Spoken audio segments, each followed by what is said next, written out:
Sorry about the late start, oh literary companions. Welcome back to another thrilling installment of Wordy Wednesdays. I'm your intrepid narrator, Braggeth, and today we're going to be reading more of Merchanter's Luck by C.J. Cherryh.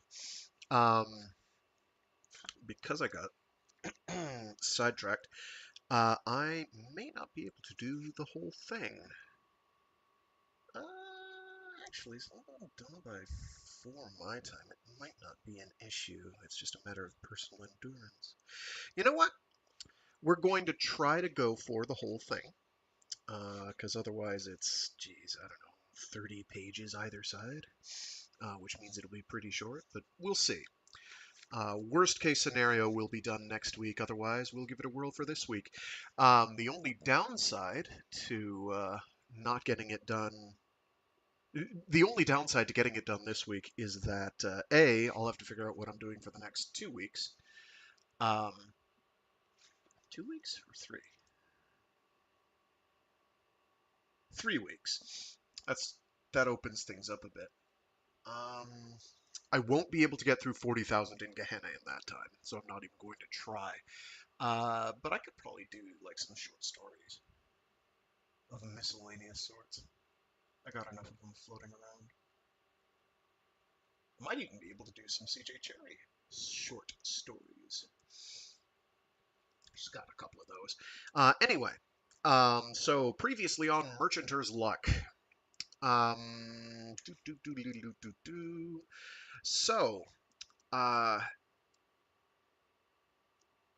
Sandy, Sandor Kreja, uh, and now has a crew for the Lucy, um, formerly La Cygne,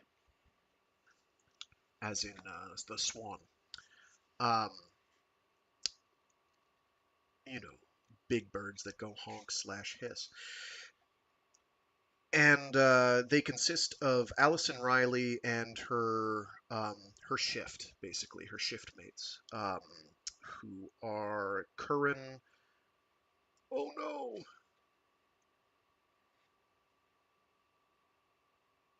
Neil is his name, and Deirdre. I couldn't remember Neil's name. Neil with two L's. Surprised there wasn't a Declan or a what's that other one? Dara.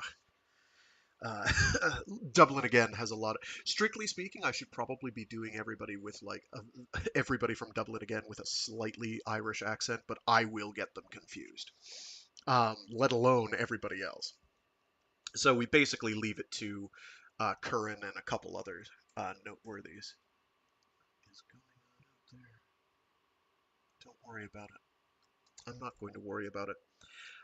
Anyway, so they are now excited by the fact that, hey, they've basically moved up in the world. They have more important jobs now than they did or were likely to get on the Dublin Again, um, albeit on a smaller vessel.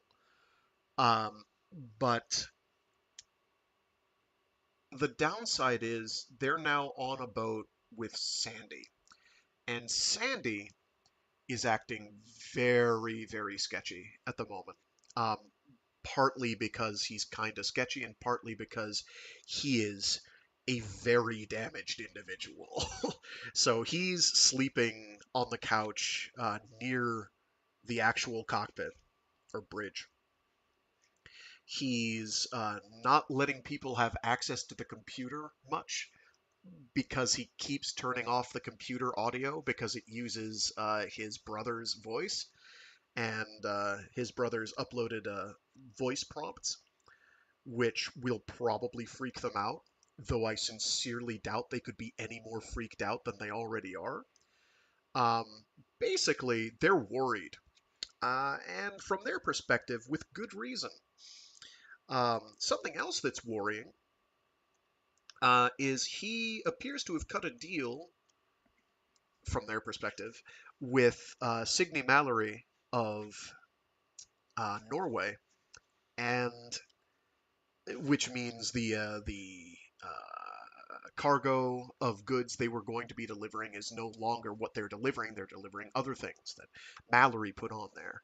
And this looks pretty weird um, to them because it's like, well, they're. So, okay, so let's see if we can remember the.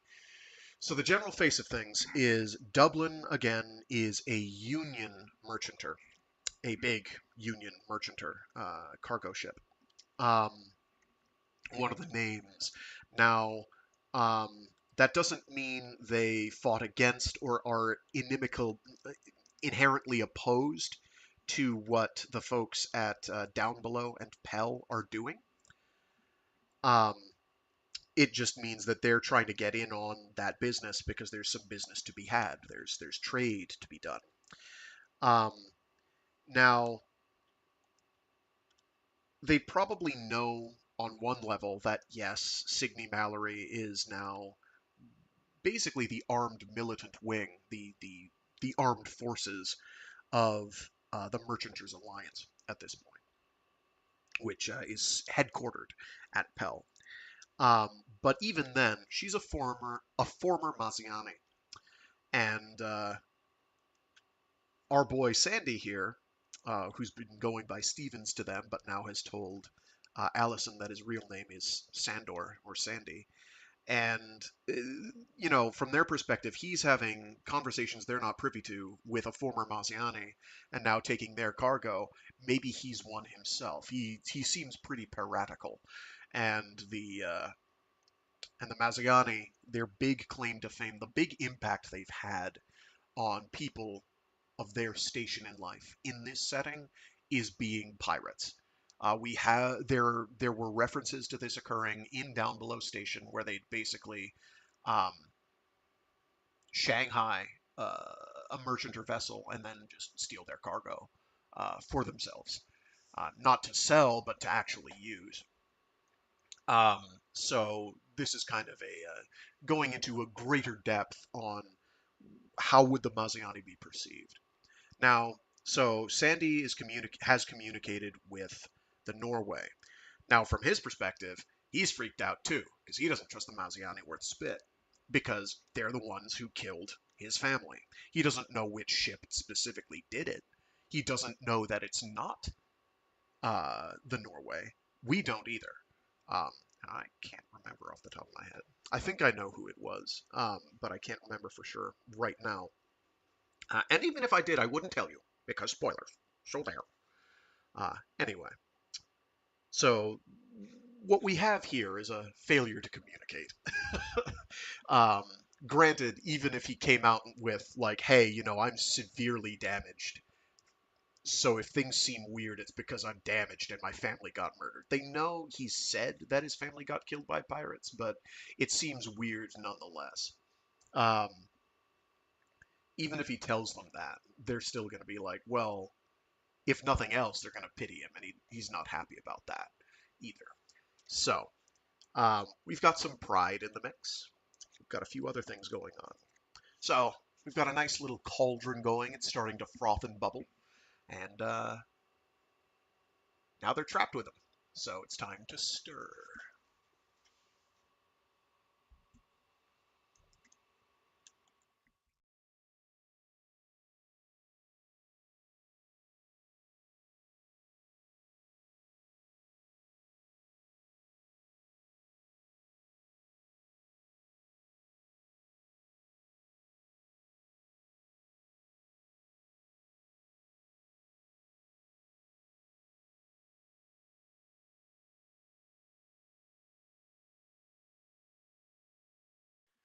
Chapter 13.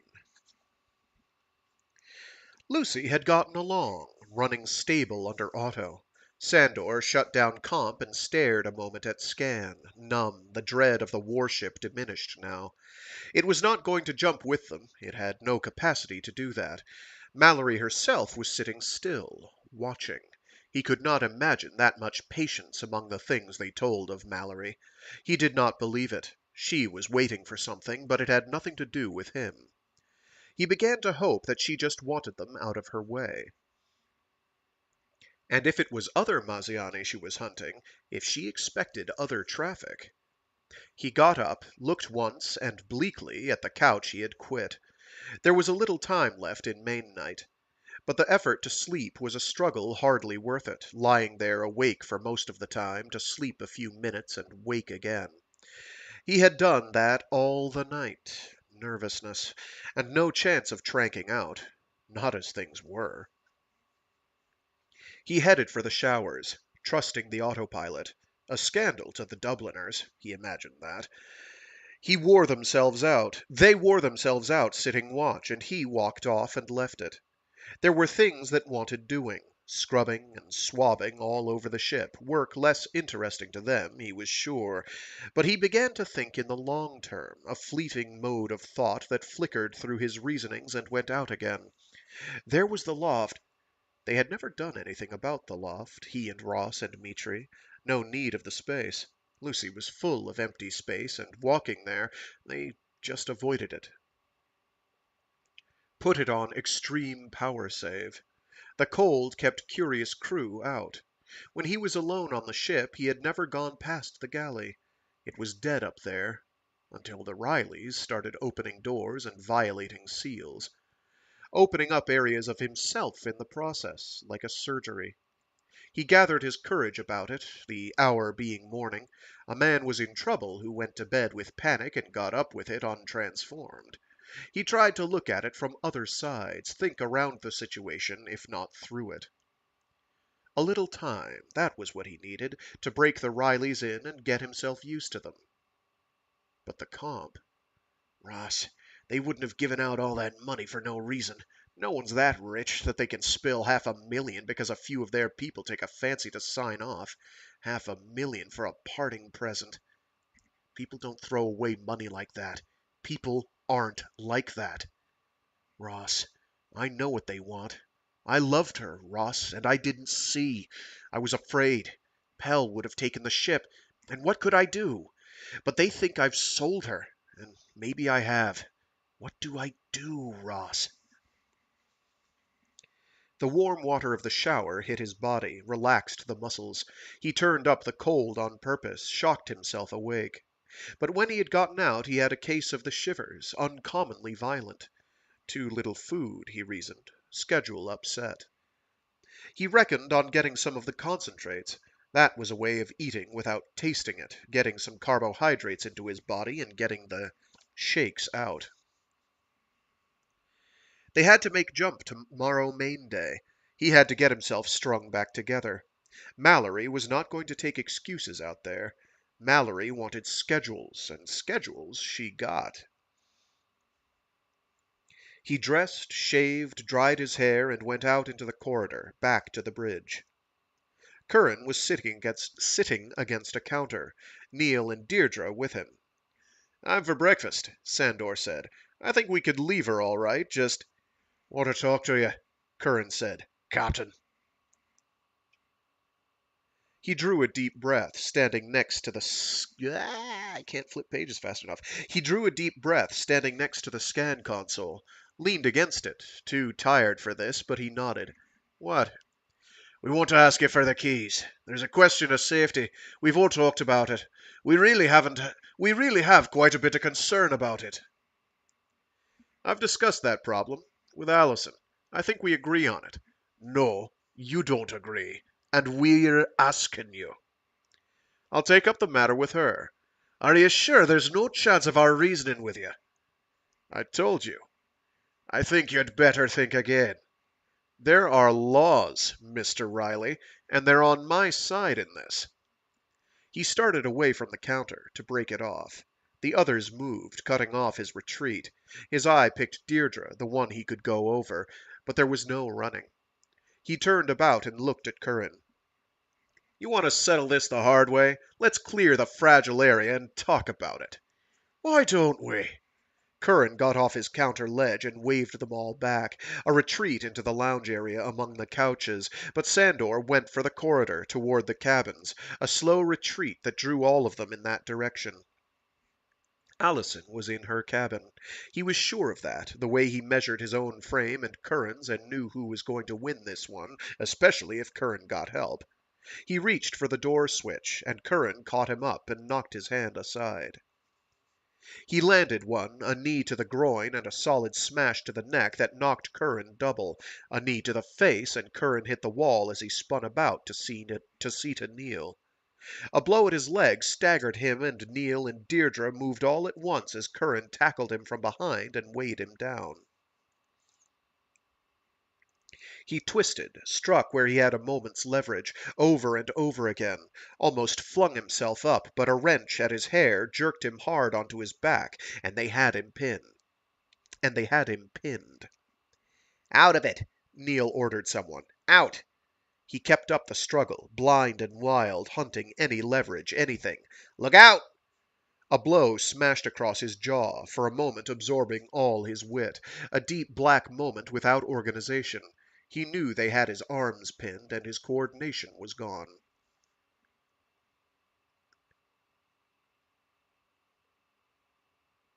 Look at me, a male voice was saying. A shake at his hair, a hand slapping his face and steadying it. You want to use sense, Stevens? What about the keys? There was blood in his mouth. He figured they would hit him again. He heaved to get a hand loose. A second blow. Stop it! Neil's voice. Curran, stop it! Again the hand shook at his face. He was blind for the moment, everything lost in dark. You want to think it over, Stevens? He tried to move. The blood was shut off from his right hand. The left had life in it. He heaved on that side, but the lighter weight on that arm was still enough. Curran, that was Deirdre. Curran, he's out. Stop it. A silence. His eyes began to clear. He stared into Curran's bloody face, Neil and Deirdre's bodies in the corner of his eyes, holding onto his arms. You shouldn't have hit him like that, Neil said. Curran, stop, you hear me, or I'll let him loose. Curran let go of his face, stared down at him. He's not going to give us anything, Deirdre said. We've got trouble, Curran. Neil's right. He'll give it to us. Curran, no. What do you want? Let him up. Let him back at controls where he can do what we can't undo. No, no way. You're right. We've got trouble. Sandor gave a heave, sensing a loosening of Deirdre's arms. It failed. The hold enveloped his arm, yielding but holding. Get Allison, he said, having difficulty talking. And then he recalled it was her door they were outside. She might have heard it, and stayed out of it. The realization muddled through him in the same tangled way as other impressions, painful and distant. What do we do? Neil asked. For God's sake, what do we do? I think maybe we better get Allison, Deirdre said. No, Curran said. No. He took hold again of Sandor's bruised jaw. You hear me? You hear me? You're thinking of how to get rid of us, maybe. Not the law. That's not your way, is it? Thinking of having an accident, like maybe others have had on this ship. We'll find you a comfortable spot, and we've got all the time we like. But we're coming to an agreement, one way or the other. We're having a look at the records, at comp, at every nook and cranny of this ship. And maybe if we don't like what we find, we just call Mallory out there and turn you over to the military. You can yell foul all you like. You think that'll make a difference if we swear to the contrary? Your word against ours. And what's yours worth without ours to back it? They'd chew you up and swallow you down. You think not? He started shivering, not from fear, from shock. He was numb, otherwise, except for a small, quick area of shame. They picked him up off the floor and had to hold him up for the moment. He got his feet under him, did nothing when Curran grabbed his arm and pushed it into the wall. Then he hit, once and proper. Curran hit the wall and came back off it. No! Neil yelled, and got in the way of it. And suddenly Allison was there, the door open, and everything stopped where it was. No shock. Nothing of the kind. Sandor stared at her, a reproach. Sorry, Curran said in a low voice. Things seem to have gotten out of hand. I see that, she said. I don't think he's willing to talk about it. Are you? Are you? She asked. No, Sandor said. His throat hurt. He said nothing else, watched Allison shake her head and glance elsewhere, at nothing in particular. How do we settle this? She was talking to him. Forget it, he said, past the obstruction in his throat. It was an idea that won't work. We go on and forget it. I've got no percentage in carrying a grudge. I don't think it works that way, Curran said. No, she said, I don't either. There's cabins, Curran said. Lord, it's done. I figure a little time to think about it. Allie, we don't sleep with him loose. You can't lock them, she said, without the keys. I'd laugh, Sandor said, but what comes next? Cutting my throat? Think that one through. You kill me and you've got no keys at all. We'll go right on out of system. No one's talking about that. I'll lay bets you've thought about it. No, I'll go up section. Close a seal. An alarm will ring if I leave it. You have to have everything laid out for you. You're inept, you Dubliners. Ought to take you several days to work yourselves up to the next step. He walked off from them, toward the Section 2 cabins, reckoning all the while that they would stop him and devise something less comfortable. There was silence behind him. He passed the section seal, pressed the button. The seal shot home.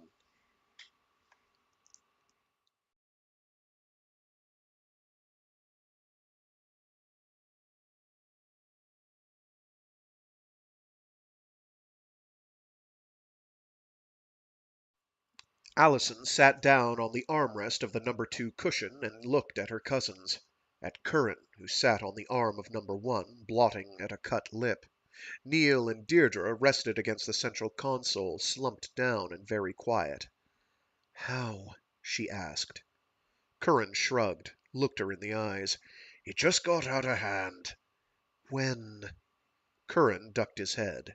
He was blood-stained, sweating, his right eye moused at the cheekbone. He swung, he said, looking up again. Caught me. He won't bluff. It was possibly the worst moment of Curran's life, being wrong in something he had argued. Her own gut was tied in a knot. And after that, silence, all of the faces turned toward her, where the decisions should have come from in the first place. She leaned her arms on her knees, adding it up, all the wrong moves, and the first was abdicating. It made her sick thinking of it. All the good reasons, all the rationale collapsed. It was not only an ugly way to have gone, for good reasons. The game had not worked, and now it was real. Stevens understood it for real, or knew that they knew it had to be. It's stupid, she objected, slammed her fist into her hand. She looked up at faces that had no better answer. No ideas? Silence. We could get him off this ship, Curran said in a subdued voice. We could ask the military to intervene. Say there was an argument. You reckon to do that? We're talking about our lives. Allie, don't mistake him like I did. He backed up on the docks, but he's been running hired crew and he's survived. There's those cabins. And the loft. It was depressurized, Deirdre said. Maybe he got holed in some tangle, but little ships don't survive that kind of thing. The other answer is some access panel going out, and you can blow it from the main board, can't you? So what do we do? We've got 24 hours to get those comp keys out of him, or to get him back at controls, or we go sliding right past our jump point and out of the system. Oh, that's Allie. So what do we do? We've got 24 hours to get those comp keys out of him, or to get him back at controls. Or we go sliding right past our jump point and out of the system. And he knows it. Silence. Allie, Curran said, he's a marginer. At best he's a liar and a thief. He's lied his way from one end of civilization to the other. He's conned customs and police who know better. At the worst. At the worst. You think he's conned me? I think he was desperate and we gave him a line. But he's keeping the keys in his hands and maybe he's had other crew aboard who never made it off. We don't know that. We can't let him loose. You got another idea? Calling the military, that still doesn't give us the keys. They'd have to haul us down, or we lose the ship. Might as well apply to leave the ship ourselves. Hand it back to him. Go back to Pell, beached. In a year, maybe we can explain it all to the old man. And go back to Dublin and go on explaining it. You think of that? What do we do then? He's got no food in that section, Deirdre said. There's that. There's things he needs. Allison drew a long breath, short of air. So they were around to that, the logical direction of things. So maybe we come up with something more to the point than that. That's what he was saying, you know that? He knows what kind of a mess we're in. We can't rely on him at controls. How much do you think you can rely on comp keys he might give us if we put the pressure on? He's outthought us. He's not going to bluff. Silence. She rested her hands on her knees and stood up. All right, it's in my watch, so I'll talk to him. I'm going up there.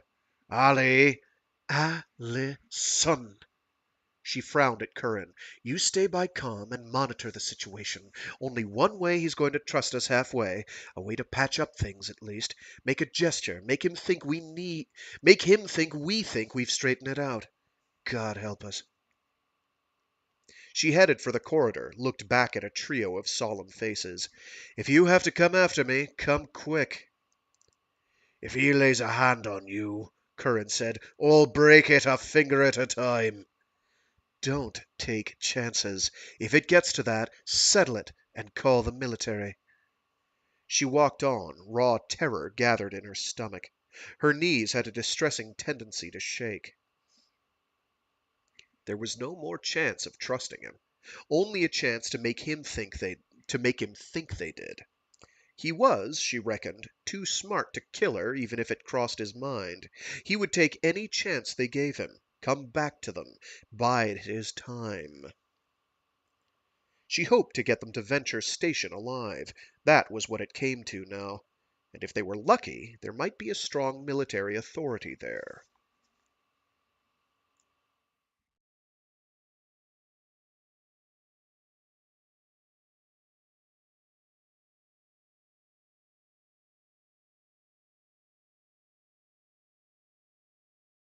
He sat in the corridor. No other place in Section 2 that was heated. He had the heat started up in number 15, and if the sensors worked, the valve that shut the water down in 15 would open and restore the plumbing. He never depended on Lucy's plumbing. At the moment, he was beyond caring. He was pragmatic enough to reckon priorities would change when thirst set in. And in an attempt at pragmatism, he made himself as comfortable as he could on the floor, nursed bruised ribs and wrenched joints and a stiff neck, trying to find a position on the hard tiles that hurt as little as possible. The teeth ached. The inside of his mouth was cut and swollen. There was a great deal to take his mind off more general troubles, but generally he was numb, the way the area of a heavy blow went numb. And he reckoned that would start hurting too, when the shock of betrayal had passed. In the meantime, he could sleep. If he could find a spot that did not ache, he could sleep. The alarm went off. The door down the curve opened from their side, jolting his heart. He scrambled up, staggered into the wall, and straightened. Allison, by herself. The door closed again. The alarm stopped. He stared at her, and the numb spot gained feeling and focus, an ache that settled everywhere. So, well, he said, got around to figuring how it is? Look, I'm here. You want to talk, or do you want me to let be? I won't give it to you. She walked closer, the length of the corridor between them. Stopped near arm's length. I won't pass it to Curran. I'm sorry. Listen to me. I reckoned maybe we were too close I figured we were maybe too close for reason. I just figured maybe Curran could get the sleepover out of it. Maybe. Hang it, Stevens, you're strung out on no sleep and you're risking our lives on it. Not just mine. Theirs, and I got them into it.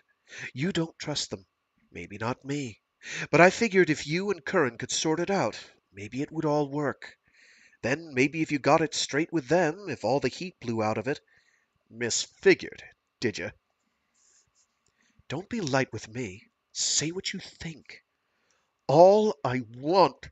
His throat spasmed. He thrust his hands into his pockets and disguised a second breath with that. I don't give you the time of day, Riley, let alone the comp keys.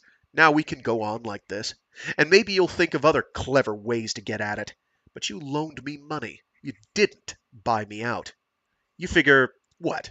To trump up something to get me between you and the police at Venture? And then to offer me another deal? Sorry, I've got that figured out. Because if they get me, Riley, you're stuck on a ship you can't even get out of dock. Embarrassing. Might raise questions about your title to her. Might cost you a long time to get that straightened out. Long distance to Pell and wherever Dublin might be.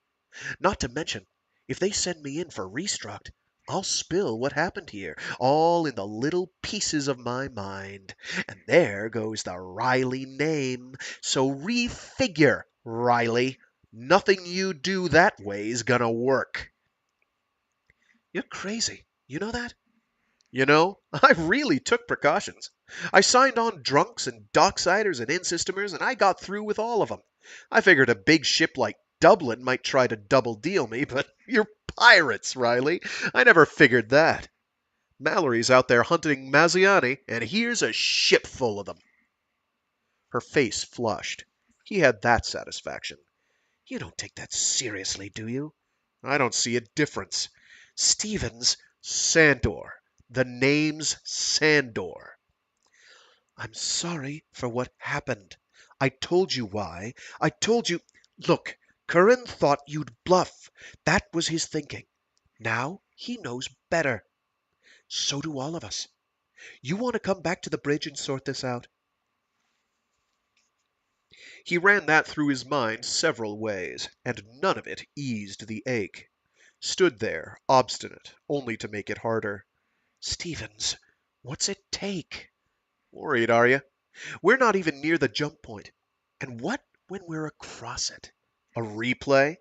I only go for this once, Riley. The next time you lay a hand on me, it's war. You'll get me. Sure you will. I've got to sleep, after all. But let's just lay it on the table. You may not be able to haul it out of me. And then what? Then what, Riley? It's crazy to talk like that. How much do you want this ship?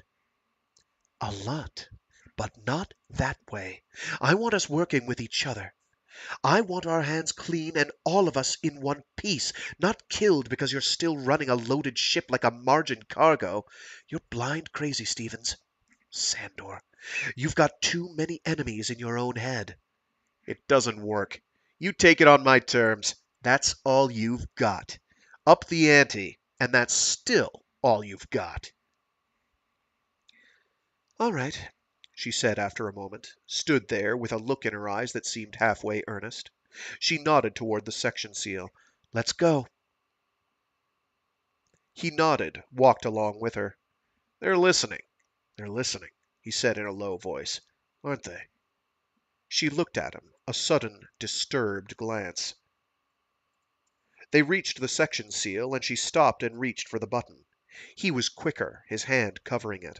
He looked her in the eyes, that close, and the closeness murdered reason for an instant. The scent of her, and the warmth, and the remembrance of Viking and Pell. You could have had it all, he said. You know that. You never trusted us, not from the start. I was right, wasn't I? She was silent a moment. Maybe not. The quiet denial shot around the flank of his defenses. He turned his head, pressed the button. The siren went. The door shot open. He was facing Curran and Neil. He was somehow not surprised. He's coming back, Allison said. She closed the door again. The siren stopped. We've got it settled. The faces in front of him did not believe it. He reacquired his own doubts, nerved himself with the insolence of 1,000 encounters with docksiders, offered his hand.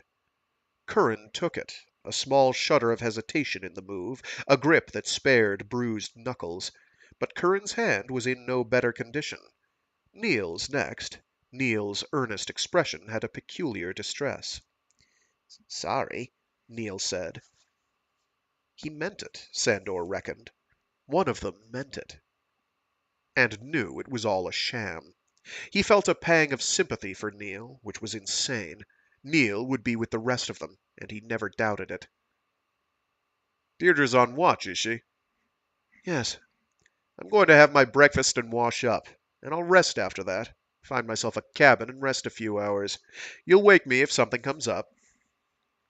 He walked on, away from them, stopped in the galley and opened the freezer, pulled out a decent breakfast, pointedly keeping his back to the rest of them as they passed.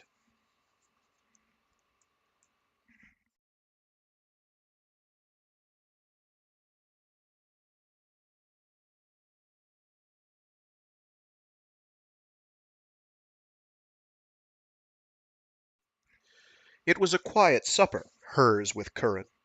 Curran was eating carefully, around a sore mouth, and not in a mood for idle conversation. Neither was she. "You think he'll go along with it, all the way to Venture?" Curran asked once. "Maybe," she said. "I think he's had the angles figured for years. We just walked into it." And a time later, "You know," Curran said, "the whole agreement's a lie. Look at me, Ally. Don't take on don't take on a face like that. He's a lawyer, an actor. He knows right where to take hold and twist. I knew that from the start. If you hadn't stepped in when you did, what would you have done? I'd like to have known what you would have done." "I'd have beaten a straight answer out of him. He says not. Well, that's part of the act. He's harder than I thought, but I'd have peeled the nonsense away and gotten right where he lives, Ally. Don't think not. Wouldn't have killed him, not near. And it might have settled this. You had to come out the door." It didn't go your way the first time. How much would it take? How many hours?" Her stomach turned. She pushed the food around on her plate, made herself spear a bite and swallow. "You heard what he said. We've got him working now. Another set to—" "You go on believing what he says. What if it is the truth? What if it's the truth all along?" "And what if it's not? What then, Ally?" "Don't call me that. I don't like it." "Don't redirect. You know what the stakes are. We're talking about trouble here.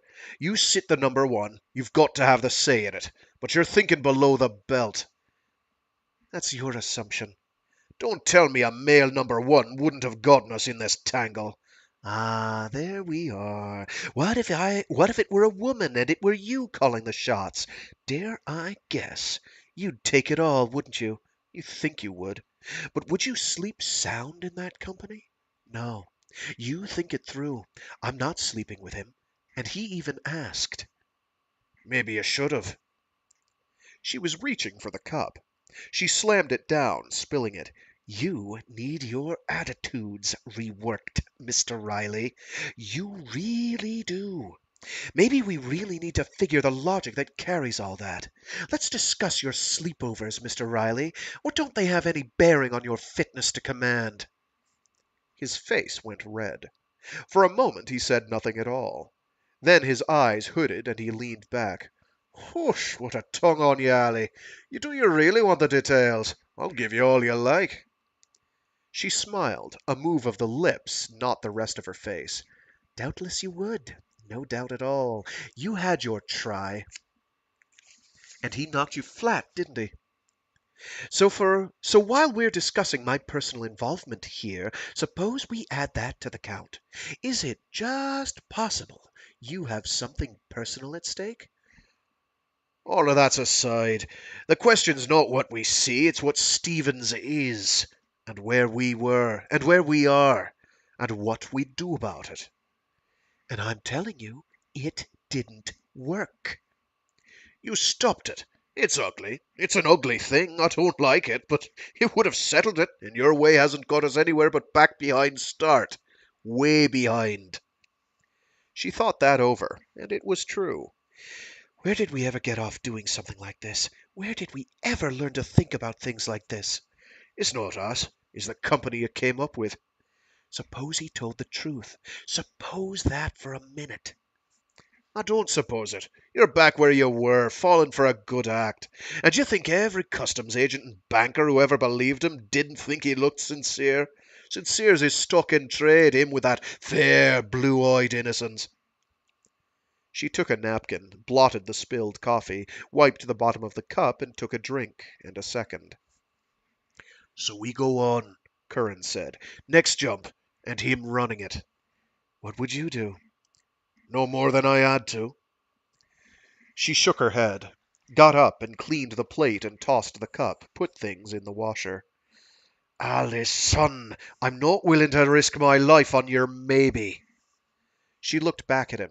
You're my number two. Isn't that your job? If there's reason, my reason is a judgment call, and I'm making it. On what percentage? It gets us into another spot like this one. On that understanding, just so we agree where we're going, it's my job. Right. She walked over and squeezed his shoulder, walked past and out of the galley.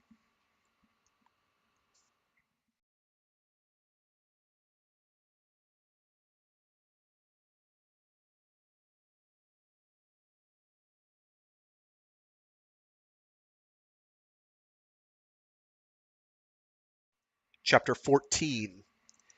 That's 5 minutes range limit, Allison said, transmitting advisement to our escort. Got it, Sandor murmured back, busy at final adjustments. The reports from the other stations came in, routine and indicating all stable. It had an especially valuable feel, the familiar cushion, the rhythm of operations, his hands on the controls again, as if nothing had happened. Wild thoughts came to him, like stringing the next two jumps, seeing whether his Dubliner companions had the stomach for that. He imagined screams of terror and shouts of rage, and maybe they could not haul the velocity down, would become a missile traveling out into the deep beyond any control, too much mass for her own systems and exponentially doomed. Or even minutely fouling up the schedule they had given to the military that still ran beside them. Being hauled down by Alliance military, that would give the Dubliners something to worry about, if it was worth falling into the hands of the military himself. He still preferred his Dubliners to either fate. Allison and Curran and Deirdre and Neil. Allison. Allison. It hurt, knowing what she had wanted, what, subconsciously, he had seen, that for her it was Lucy herself. She wanted what he wanted, the way he wanted, and the loneliness in her was filled without him. She had family. He had known. It was his solitude that gave him strange ideas. It was listening to stationer tapes and forgetting what family was and what right and wrong was.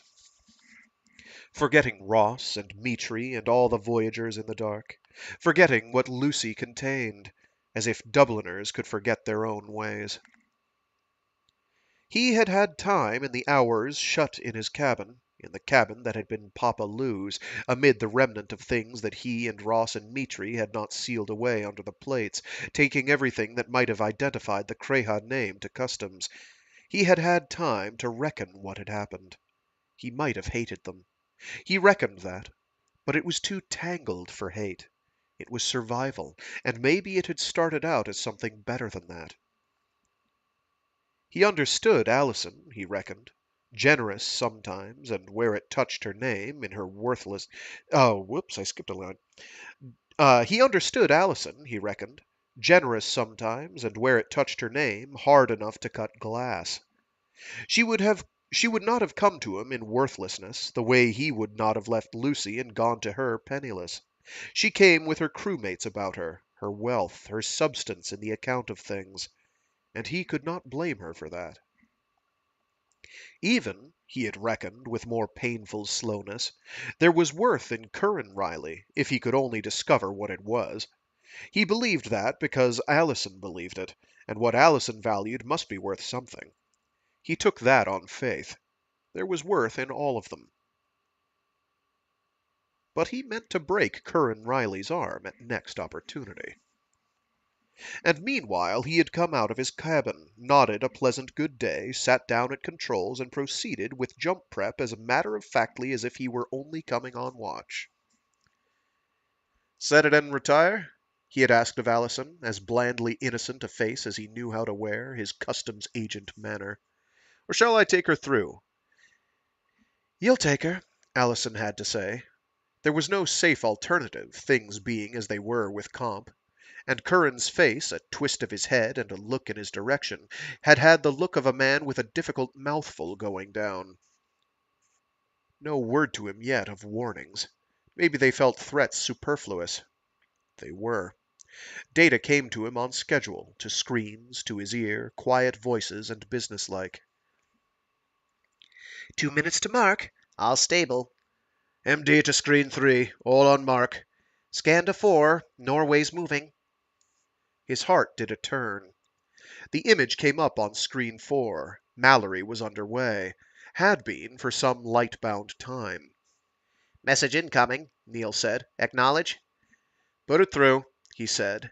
He said, and not Allison. The realization that the moment was thrown in his lap and not routed to Allison shocked him. But they had to. The military would expect him. That's a tight transmission, Neil said. Same mode reply. We're receiving you, Odin.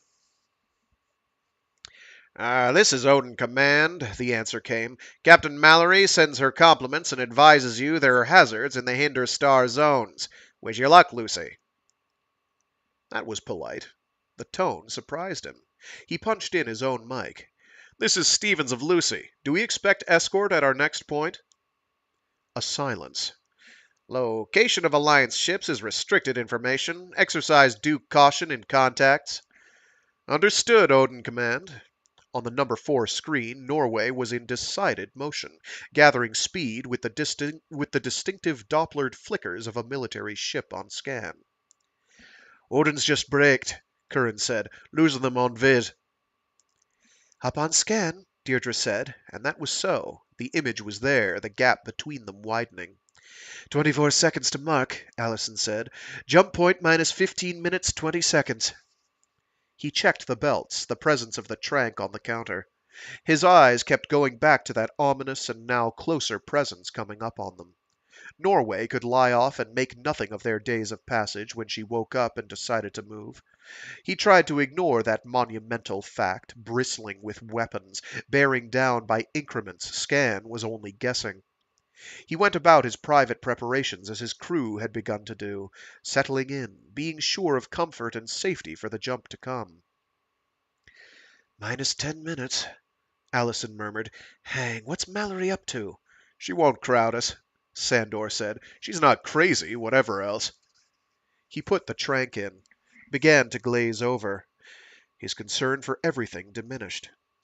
He stared at the scan image for an instant, hyper and fascinated, recalled the necessity to track on other things, and focused his mind down the tunnel that it required.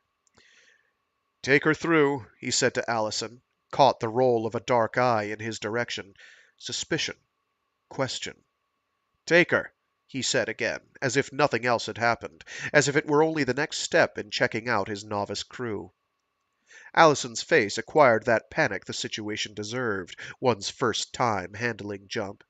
He shunted control to her board, and she diverted her attention back where it had to be. 8 minutes, he said, reminding her. He was crazy. He knew so. The trank had blurred all the past, created a kind of warmth in which he was safe with them simply because they had no alternatives. Relinquishing things this way, he was in command of all of them, and Allison Reilly had failed another prediction. He sensed her anger at him, and Curran's hate, and the perplexity of the rest, smiled a trank-dulled smile as they flashed toward their departure. 5 minutes, he said, on mark. Allison gave him another look as if to judge his sanity, diverted her attention back to the board. The seconds ticked off. His Dubliners, he thought. Possibly they would begin it all again where they were going. Maybe they would do more than they already had done. In one part of his soul he was cold afraid. But he was always afraid. He was used to that. He knew how to adjust to things he was afraid of, which was to grin and bluff, and he had that faculty back again. Minus 45 seconds. All stable, Curran said. We're going, Allison said, and that was that. She had uncapped the switches. Ross, it's not me this time, but she knows what she's doing, in most things. Let's go then. The first time. Without my help. She's good, Ross. They all are. And I don't know where we go from here. They don't know either. I'm sure of that. And I think they're scared of what I'll make them be. The Vanes cycled in, Lucy tracking on the star that gave them bearings, and they went. For the record, every time it says Vanes, it's Vanes, not Veins. Yeah, Twitch bot. I don't care about your twitchy bot ways. Banished from the realm. Well, at least on this end. I don't know about on their end. The Vanes cycled in, Lucy tracking on the star that gave them bearings, and they went. In again, a pulse down that made itself felt all along the nerves. And no need to move. No need. Allison was there, giving orders, doing everything that ought to be done. Dump, she ordered. Comp, on silent, was bunking alarm.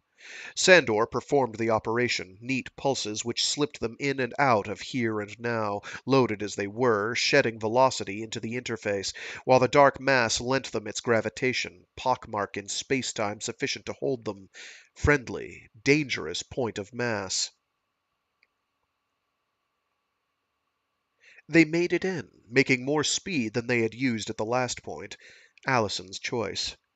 Will she handle it? She asked on that account. Ought to, Sandor said. In a hurry, Reilly? No answer. It's lonely here, Curran said. Not a stir anywhere. Lonelier than the average, Allison said. Didn't they say they were monitoring all the points? No answer from any quarter. Sandor took the water bottle from beside the console, took a drink, and set it back again. He unbelted.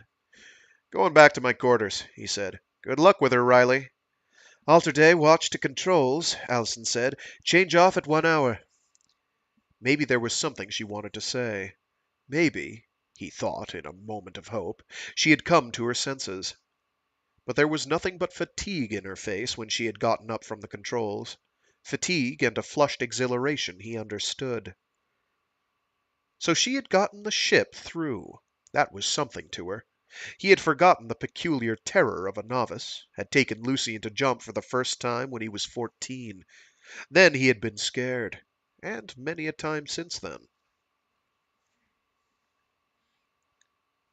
He walked to his quarters without looking back at her and Curran and the others, solitary, back to the museum that was his cabin, and to the silence.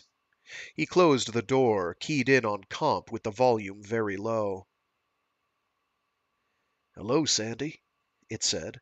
That was all he wanted to hear. How are you? Fine, he said back to the voice. Still alive, Ross. What do you need, Sandy? He cut the comp off, on again. Hello, Sandy. How are you? He cut it off a second time, because while they could not access the room channels from the bridge without the keys, someone would see the activity. He stood there, treasuring the sound, empty as it was. He could get one of the instruction sequences going, and have the voice for hours. He missed that. But they would grow alarmed. His quarantine gave him this much of Ross back. In that much he treasured his solitude. He showered, wrapped himself in his robe, went out to the galley, found Allison and Curran still dressed, standing waiting for the oven he wanted to use. He stepped in, set himself against the wall, a casual leaning, hands in pockets of the robe, a studious attention to the deck tiles. A clatter of doors and trays, then. He looked toward them, reckoning that they were through. Watched them pour coffee and arrange trays for the rest of them.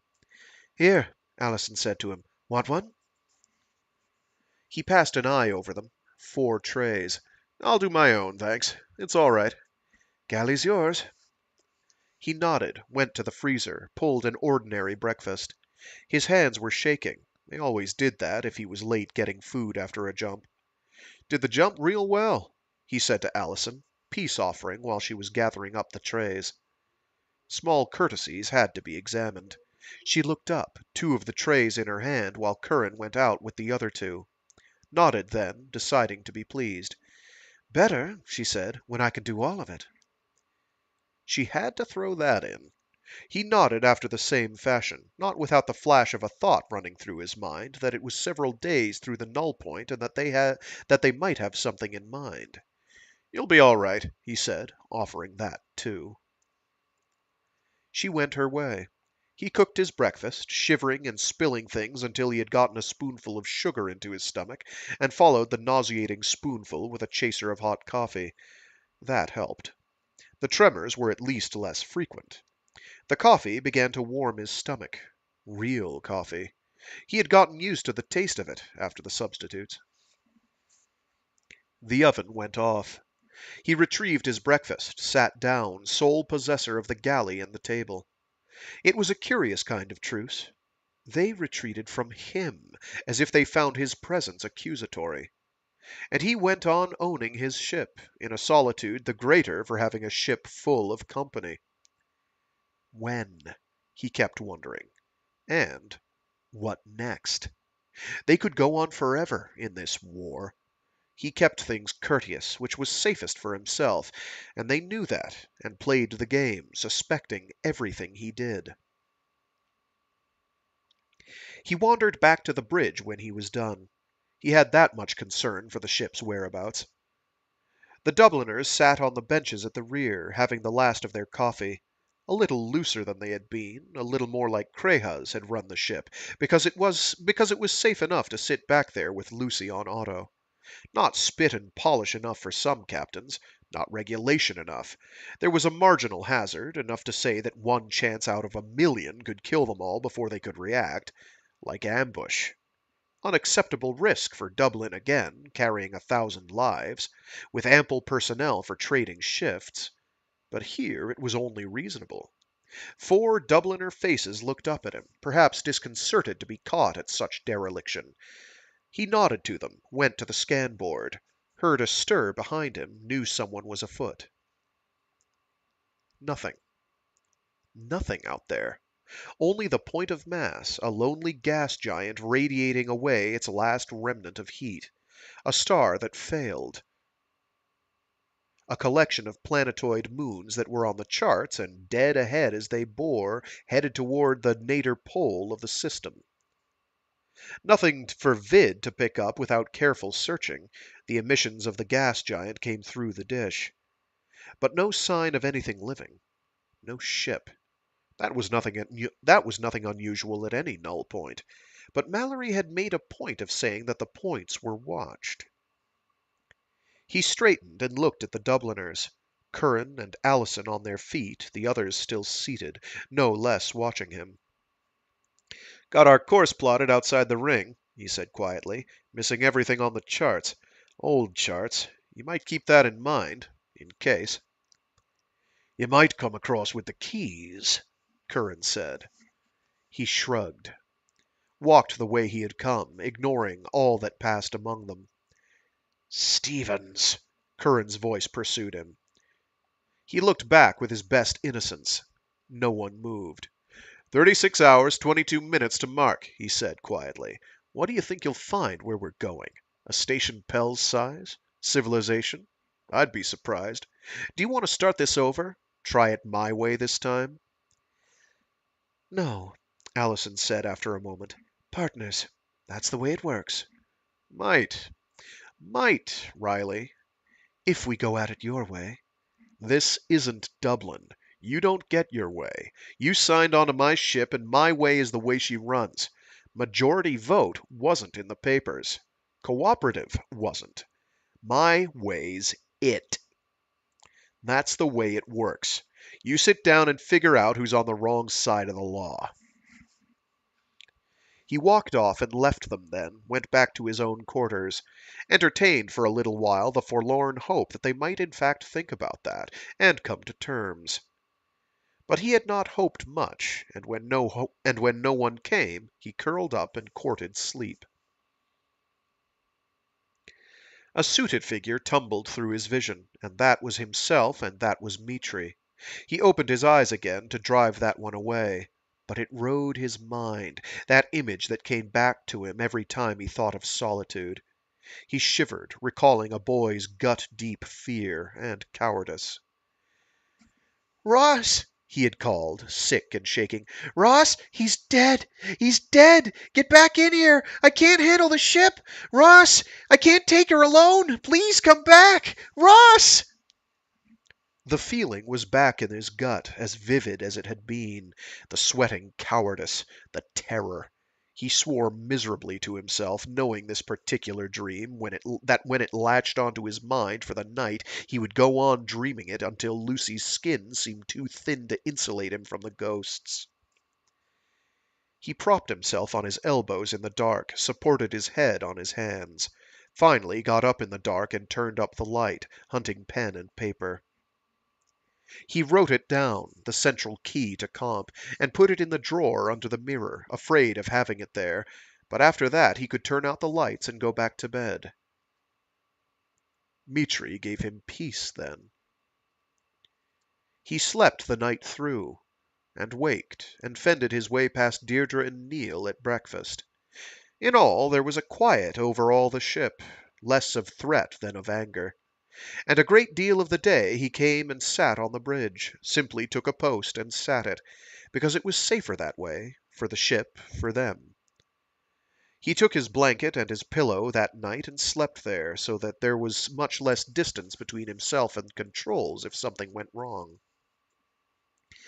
"Give it up," Allison asked of him, on her watch. He shook his head, did not even argue the point.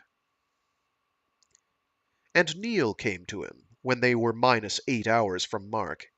It was a mistake what we did. We know that. Look, Curran never meant to get into that. He made a mistake and he won't admit it, but he knows it, and he wishes it hadn't gone the way it did. He just didn't expect you'd go for him. And we just tried to stop someone from getting hurt. To stop Curran from getting hurt. He had not lost his sense of humor entirely. The approach touched it. He went serious again and flicked a gesture at the Dubliner's sleeve. "You still wear the Dublin patch." That set Neil off balance. I don't see any reason to take it off. And that was a decent answer, too. "I'm here," Sandor said. "Within call. Same way I've run this ship all along. You're safe. I'm taking care of your hides." They left him alone after that, excepting now and again a remark. And he lay down and went to sleep a time, until they reached -2 from Mark and he had jump to set. His crew had showed up, quiet, businesslike. "So we go for civilization," he said, and with a glance at Allison, at Curran, "a little liberty ought to do a good for all of us. Sort it out on the docks." He imagined relief in their faces, on what account he was not sure, only they all needed the time. And he was glad enough to quit this place, dark and isolated as the well-traveled null points of Unionside had never been isolated. He took his place at the number 1 board, began working through comp on silent. They might have stood over him, put it to a contest. They declined that. Perhaps after the Station Liberty, he told himself, perhaps then he could get his bearings, mend what was broken, find a way to make his peace with them. A ship run amiss could become a small place indeed. They wanted different air and the noise of other living humans but themselves. They were that close to safety, and if they could get into it, head home with a success to their account, then they were proved, and the record was clear, and everything might be clean again. Then there was hope for them.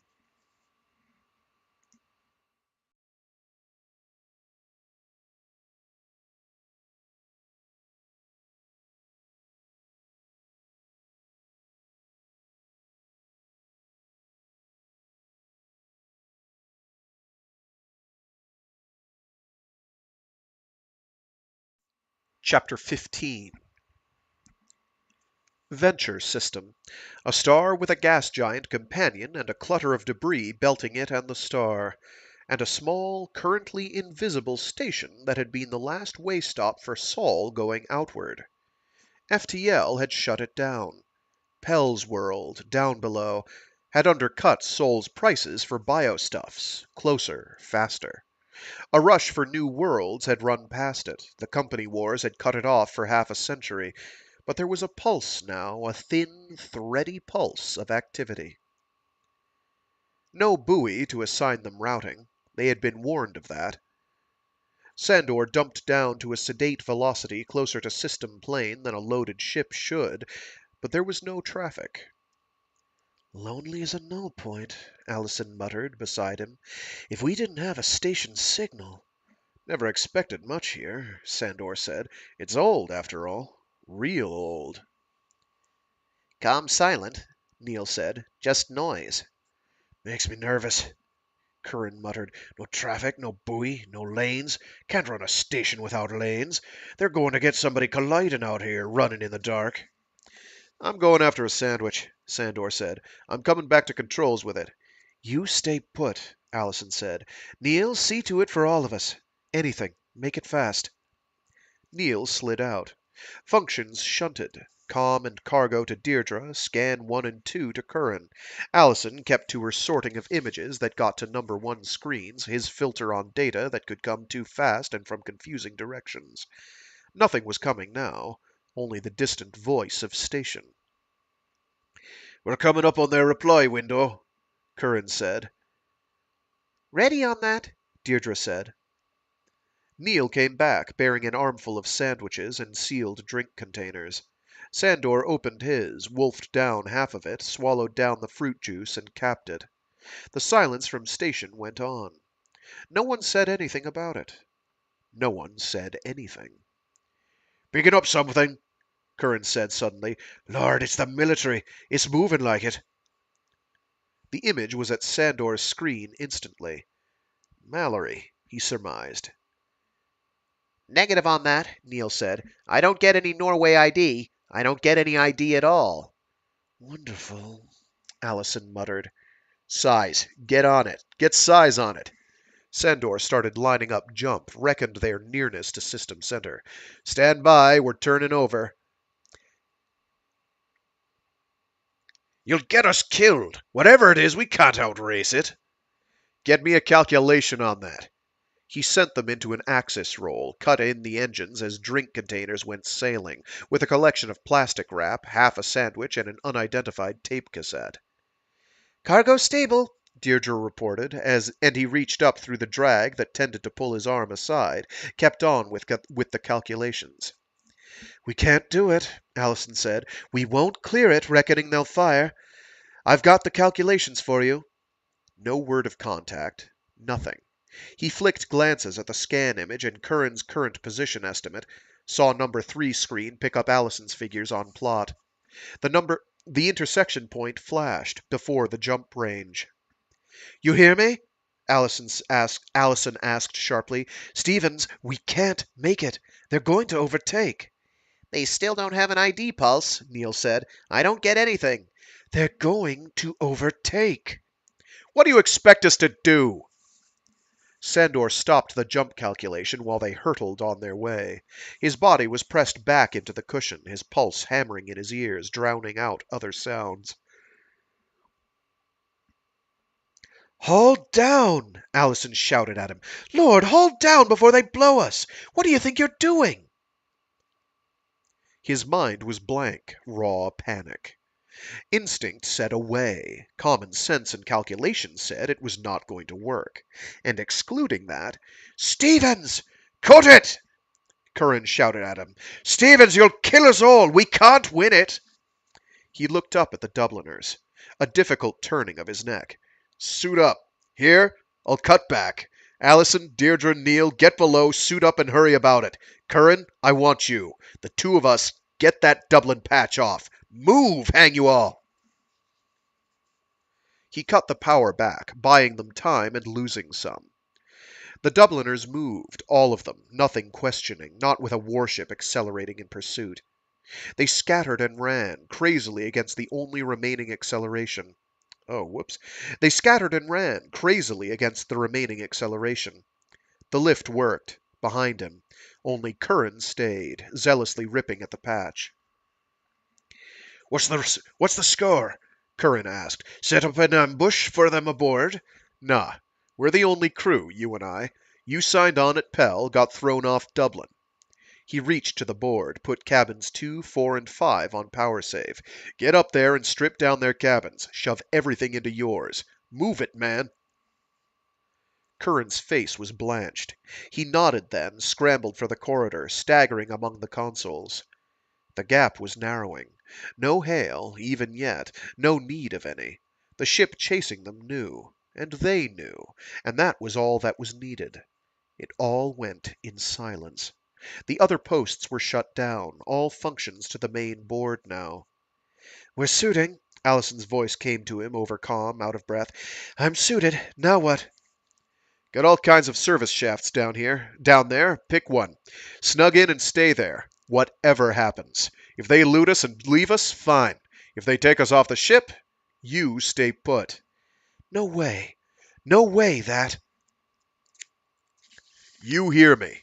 You get into a hole and wait it out. I know what I'm talking about and I know what I'm doing. I'm not hiding in any... Shut up, Reilly. Two of us is the maximum risk on this and I picked my risk. Two of us of Curran's type and mine look like smugglers. You want to get Deirdre and Neil killed, you just come ahead up here. You got the hard part down there, I know, but for God's sake do it and don't louse it up. Please, Reilly, think it through. That ship's a Maziani carrier. They have maybe 3,000 troops on that thing. Do what I tell you and make the others do it. We got a chance. They don't hang around after a hit. Maybe you can do something. Maybe there's people left at Venture. Maybe other ships coming in here. If nothing else, they may leave. And Reilly, you listening to me? I'm hearing you. Comp access code's in my cabin. Top drawer. Hang you, Stevens. Sandor. It's Sandor Kreja. Silence from the other side. He could hear her breathing, soft panting as with some kind of exertion. You'll be taking water with you, he said.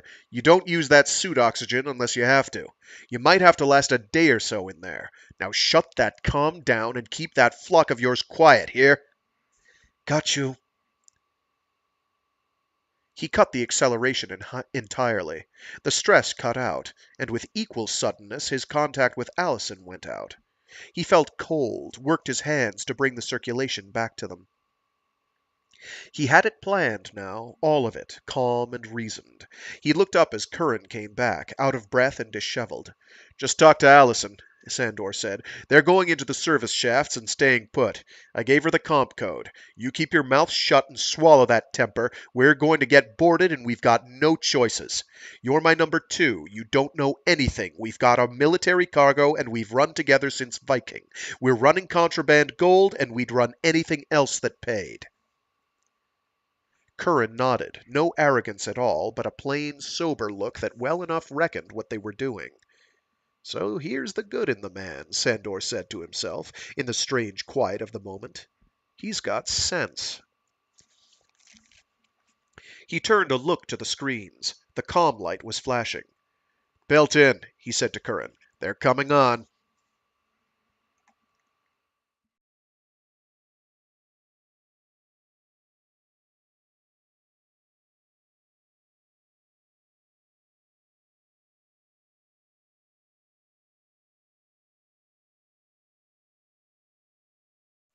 There was the muted noise and shock of lock to. Allison's lay still in the light G of their concealment, in absolute dark, felt Deirdre move slightly, a touch against her suit, and Neil was back there behind Deirdre. Her fingers rested on the butt of one of the ship's 3 guns. They had gotten that from the locker. Taken 2 and left one, in the reckoning that any boarders might suspect a completely empty weapons locker. Likewise the suits. 2 were left hanging. They must have done something about the cabin's topside, she reckoned. They must have. A second crash that resounded close at hand, and that was the lock working. Allison shivered, an adrenaline flutter that made her leg jerk. Deirdre could feel it, likely, which sent a rush of shame after it. It would not stop. She wanted to do something, and on the other hand she was cowardly, glad to be where she was. And Curran and Stevens up there, Sandor Kreja.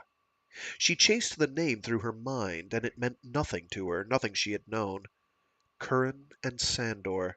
They thought they were going to die, both of them. And she had followed orders because she was blank of ideas, out of her depth. Like hiding in her cabin while her unit tried to settle things with the man who had title to the ship. Like not knowing answers and taking too much advice. She had a new perspective on herself, hiding, shivering in the dark while she threw a cousin and a man she had slept over with. Oh, sorry. She had a new perspective on herself, hiding, shivering in the dark while she threw a cousin and a man she had slept over with to the Maziani, men who would keep their mouths shut and protect them down here. Not for the ship, not for the several million lousy credit ship, but for what a ship was and the lives it still contained down here in the dark. Another sound, eventually, the passage of someone through the corridors, not far away, sound carried clear enough into the pressurized service shafts, into her amplified pickup. They could come out behind the invaders, maybe cut them down with their pathetic 2 handguns if surprise was on their side. But 1,000 troops to follow. What could they do but get themselves hauled down by the survivors? She added it up, the logic of it, a third and a fourth time, and every time Stevens/Sandor came out right. He knew exactly what he was doing, and had always known that she did not. She lay there, breathing the biting cold air that passed through her suit's filters, with a discomfort she did not dare stir about to relieve. With a discomfort she did not dare stir about to relieve, and added up the sum of Allison Reilly, which was mostly minuses. No substance at all, no guts. And it was no moment to try to prove something. Too late for proofs. She had to lie here and take orders and do something right. Grow up, she told herself. Think, and save everything you can. They were topside now, the invaders. Suddenly she began thinking with peculiar clarity. What they would have done, leaving some behind to secure the passage between the ship, some to guard the lift. Going out there would mean a firefight and 3 dead Dubliners. That did no good. She started thinking down other tracks, like saving Lucy, which was for starters on a debt, and hoping that the most epic liar she had ever met could con the Maziani themselves. He had a fine survival sense, did Stevens Kreja. Supposing the Maziani left him and Curran in one piece. Supposing that, they might need help. Fast. Her foot started going to sleep. The numbness spread up her leg, afflicted the arm she was lying on. Holding her head up was impossible, and she let it down against the surface of the shaft, found a way to accommodate her neck by resting her temple just so against the helmet padding. Small discomforts added up, absorbed her attention with insignificant torments. The air that came through the filters was cold enough to sting her nose, her face, her eyes when she had them open. The numbness elsewhere might be the cold. She could lose a foot that way if the heating failed somewhere, and that was the deep cold that had sent that leg numb. She kept her eyes shut and waited, let the numbness spread as long as she dared, felt Deirdre move, perhaps because Neil had moved, and took the chance to shift to the other side. No communication from the other 2. Wait, she had told them. And they still waited, not using the lights, saving all the power they could. Then came the sound of the lift working, and her heart pounded afresh. Whatever was done up there was done. They were leaving. Or someone was. She heard the tread of heavy boots in the corridor, the working of the lock. If they were alone up there, if they were able, there were the suit phones. Sandor and Curran would try to contact them. Then they started to move. A hard kick that dislodged all of them, converted the shaft in which they were lying into a downward chute. Neil stopped them, a sudden pile-up of suited bodies against the bulkhead seal a short drop down. Neil on the bottom, and herself and Deirdre in a compressing tangle of limbs, weighed down harder and harder until there was no chance to straighten out a bent back or a twisted limb. The gun was still in her hand. She had that. But her head was bent back in the helmet that was jammed against something, and it was hard to breathe against the weight. They'll break the cargo loose, she thought. Ridiculous concern. They were in tow, boosted along in grapple by a monster warship, and it could get worse.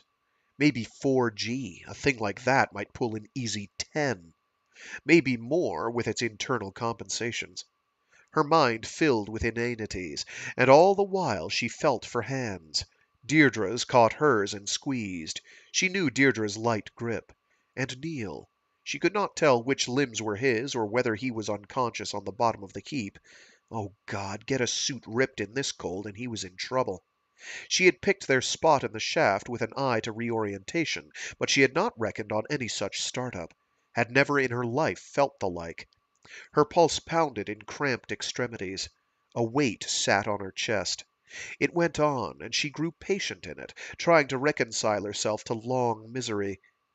Then it stopped as abruptly as it had begun, and Lucy's own rotation returned orientation to the shaft wall. She crawled over onto a side, chanced the suit light. Deirdre's went on, underlighting a disheveled face, and then Neil's, a face to match Deirdre's. She gave them the steady sign. "Station," Deirdre said. "Affirmative," she answered.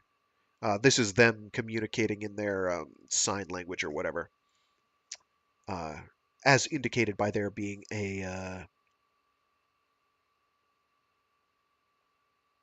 oh my gosh. Italics. No, not italics. My brain, massive brain fart. The Shift 8 star. What is that friggin' thing called? Oh my gosh, my brain. Why is my brain not remembering this? Getting old sucks. Anyway, it's indicated. Moving right along. "Station," Deirdre said. "Affirmative," she answered. There was no other sane answer. They have the station. "Question," Neil said. "Question. Get out of here." "Stay." She made the sign abrupt and final, doused her light. The other lights went out. 2 hours, the MET suit clock informed her, a red digital glow when she punched it. 2 hours, 10 minutes, 45 seconds, .6. They might make the station in a few hours more. Might be boarded and searched and stripped of cargo. They might hijack the ship itself. She imagined hiding until they were weak with hunger, with never a chance to get at food, and then to have the ship start out from station again with a Maziani crew aboard and themselves trapped. Or short of that, a search turning up cabins full of recent clothing, unlike the rest of Lucy's oddments. Clothing with shamrock patches. And the Maziani would know what they had. A key to a prize richer than Maziani had ever ambushed. They knew too much.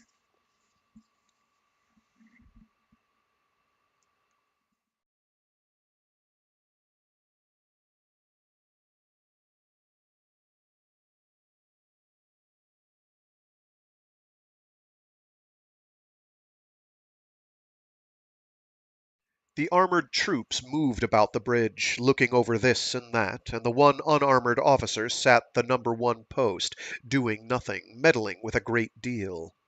Sandor was aware of him, past the ceramics and plastics bulk of the trooper who had held a rifle in his direction in Curran's. He sat where they had set him, on a couch aftmost in the downside lounge, and waited, while troopers got up into the core and visited the holds.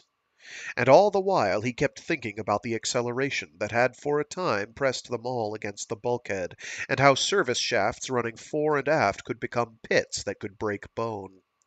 Allison had thought of that. Surely she had taken some kind of precaution. The sweat beaded on his temples and ran, one trail and another, betraying the calm he tried to keep.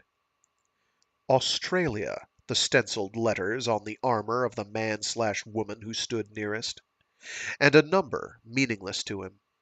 The trooper had no face, only reflective plastic that cast back his own diminished image, a blond man with his back against the wall, Curran's reflection behind him with another trooper's back, both of them under the gun. Australia meant Tom Edger, meant Mazian's second in command, of no gentle reputation. And he kept seeing the bridge as it had been in that first boarding, felt the ghost of the pain and the scar in his side, and the dead about him. He had let them board. He had, when all that he knew was against it. He understood that day, finally, in a way he had never understood. He sat paralyzed and trying to think, and his mind kept cycling back and back, staring down the rifle barrel that was aimed at his face. No shots fired yet. No damage taken.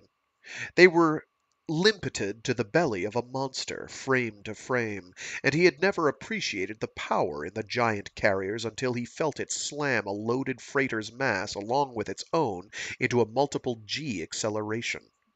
They could not have outrun it, had gained most of the time they had. Oh, they could not have outrun it, had gained most of the time they had simply in the delicate maneuvers that brought airlocks into sync. And maybe the Maziani had been as patient as they had been because he had cooperated. Thinking like that led to false security. He had a rifle muzzle in front of his face to deny it. He had time to notice intimate detail in the equipment, and still did not know if it had been this ship or Norway or still another that had caught Lucy/Le Cygne before. He had a sense of betrayal, outrage. Venture Station was doing nothing to stop what had happened. The station belonged to the Maziani, was in their hands. A vast horror sat under the cracks in that logic, the suspicion that there were things even Alliance might not know, when they made an ex-Maziani like Mallory the chief of their defense. A military cargo, Mallory had said. A delivery to Venture, where Australia waited. Supplies. For allies? The thought occurred to him that a power like Alliance, which consisted of one world and one station, besides the Hinderstars and the Merchanters themselves, could be threatened by a power the size of the Maziani, a handful of carriers that now came and went like ghosts through the null points, struck and vanished. The Maziani could take Pell. Especially if Mallory had rethought her options and decided to go the other way. A handful of independent merchanters, he reckoned, were not going to be allowed to go their way. There was no hope of that at all. And possibly the Maziani had a use for a merchanter ship that was scheduled to return to Pell. The focus of his gaze flicked between the gun and the Maziani who worked over the controls. And when the man turned the seat and got up, he had a panicked notice what the question was. The man moved up beside the trooper. For a moment the gun moved aside and came on target again. I need the comp opened up, the officer said. You want to give it to me easy? No, Sandor said quietly, and something settled into place like an old habit. He took a deeper breath, found his mind working again. I trade. Maybe run a little contraband here and there. I've dealt the far side of the law before this. And before I trade my best deal off, I'll talk to Edger himself. You know, I wouldn't recommend that. I'm not stupid. I don't plan to die over a cargo. I figure we're going to offload it at Venture. Figure maybe you've got that sewed up tight. Fine. You want the cargo? Fine. I'm not anybody's hero. Neither is my partner. I'll talk to Edger, and I'm minded to deal. You can figure that. Might work out something. The Maziani studied him a long moment, a seam-faced, pale man, the intruder onto Lucy, of indefinite age. He nodded slowly, with eyes just as dead. Sandor let it sink in, numb in his expectation that it was all prelude to a pounce. realized then to his own astonishment that the deal was taken. We'll go with that, The Maziani said, and walked back to controls. Sandor looked up at the trooper's faceplate. Not for sight of that, but for a look at Curran without turning about. The Dubliner sat still, not a muscle moved. His own heart was beating double time, a temptation to self-congratulation tempered by a calculation that the other side had an angle. Not stupid either, the Maziani. Suddenly he reckoned that Maziani and Marginers must have similar reflexes, similar senses, living on the fringes of civilization, off the fat of others. It was like the unrolling of a chart laid out plain and clear, no enigmatic monsters out of his childhood. They were quite like himself, out for profit and trade and unparticular how it came. Always the best advantage, the smart move. And the smart move at the moment was not taking apart the man with the comp key, the man with a ship that had alliance papers and clearance to dock at Pell. He knew how to play it then, what he had to trade. But it was not a question of it was not a question now of a scam, minor wounds on a vast corporation. He was not unimportant any more, and he earnestly wanted his obscurity back. Ross, got a problem, Ross. You got a tape that covers this one? I might save my crew, Curran and Allison. Where's right? Do we play it for the ship or for some station and people we don't know? And how does anybody else figure in it when it's our precious delicate selves in Maziani hands? His mind drew pictures and he shoved them out again, preferring the gun in front of him to the images his mind could conjure. He settled his mind, trusted himself to ingenuity. He was thinking again, and his blood was moving. Like sex, this necessity to figure. No preconceptions, but a fair idea what the opposition would be after. A knowledge of all the angles. He was still figuring when the ship dumped velocity, an interface dump that shocked his mind numb with the unexpectedness of it. Military maneuver, a brush with jump space, with such suddenness he found a tremor in his muscles.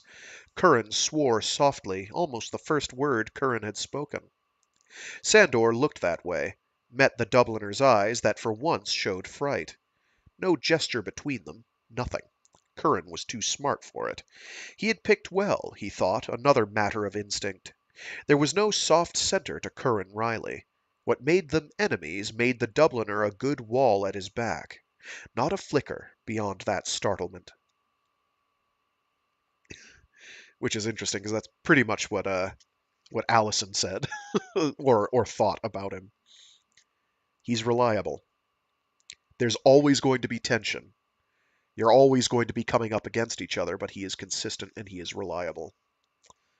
A shock then that rang through the hull, and Sandor glanced instinctively in its direction, his heart lurching. But they had ungrappled, nothing worse. They were loose, and Lucy was under her own helm, with a stranger at the controls. They were headed in to dock. He felt the small shifts of stress and focused his eyes beyond his guard, where he could see the glimmer of screens without making out the detail. They were headed for a reckoning of one kind and the other. He felt his own nerves twitch in response to this and that move the ship made under foreign hands, felt a ridiculous anxiety that they might come in rough, as if a scrape was the worst they had to worry over. It was rough, a jolting into dock that sent a shudder through his soul. He swore for the guard to hear, but not for the man who had done it, whose good will he wanted, if it could be had.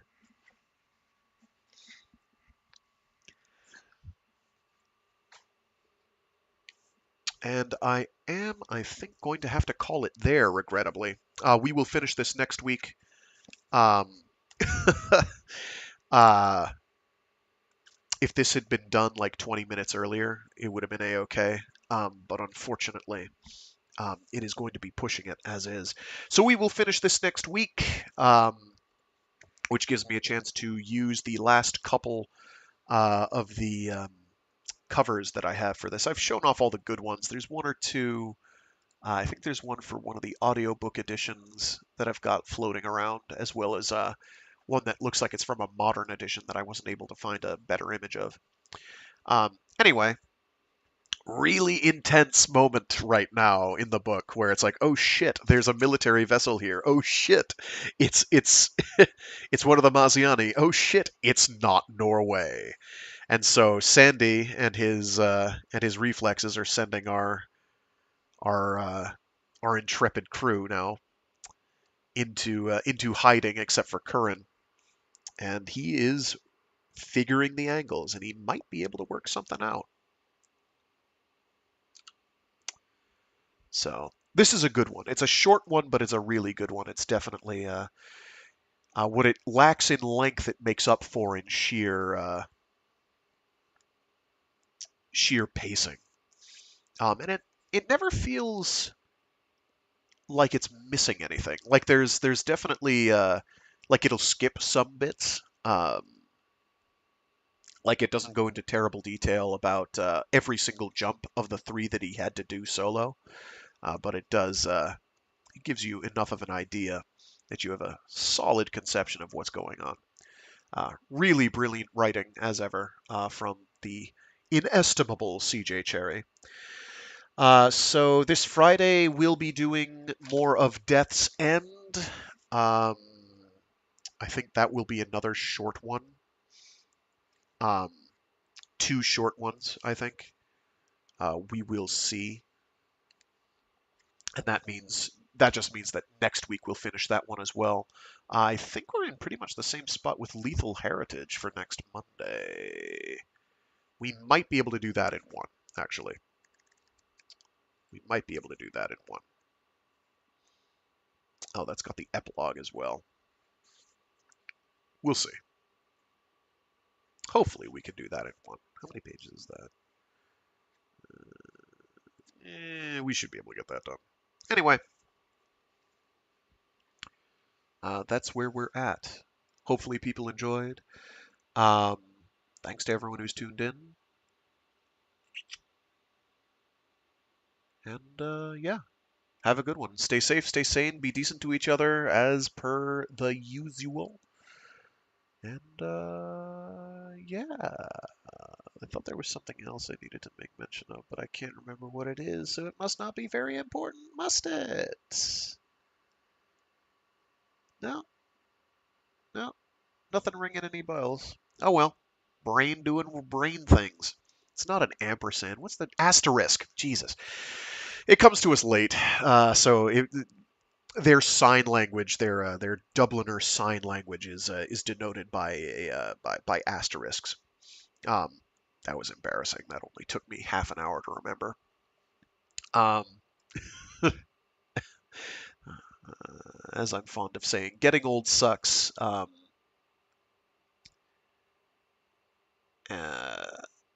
now I've forgotten the other bit. The second thing to go with old age is your memory, and I can't remember the first. Anyway, hopefully people are enjoying. I certainly am. Rereading this one has been a definite pleasure. Um, Definitely pound for pound one of my favorites that she's done. Just because it's so punchy, it just hits so hard. Punches well above its weight. It's very good. Um, it's kind of a nice microcosm of kind of what makes her writing in the setting brilliant. We'll get to some other reasons why her writing is brilliant in other parts of the setting when we get to Citeen, and hopefully people will enjoy that one as much as I do as well. Um, there's some stuff to make people uncomfortable in there. Um, it's territory she touches on some degree of frequency. I mean, like you have not in Tripoint. What's the other one? Yeah, Tripoint. In Tripoint, you've got like the entire major overarching part of the point of the plot in many ways is about a certain kind of altercation, and we're going to have abuses of power is a recurring theme. Citeen is like the poster child for power dynamics. The book, interpersonal power dynamics. It's it's pretty remarkable. I think it opened my mind to a lot. the first time I read it. I was like, oh wow, I wasn't thinking about things this way, and it's interesting how recontextualization can open your mind a bit. Um, Let me think here. Is there anything else? Yeah, as far as so we'll get through this month, probably. Okay, so Lethal Heritage will finish next week. That leaves me 2 weeks. I gotta figure something out for that. For Mecha Mondays, maybe I'll do. I don't know. Um, Maybe do some giant robot video game in those 2 weeks. I don't know. Um,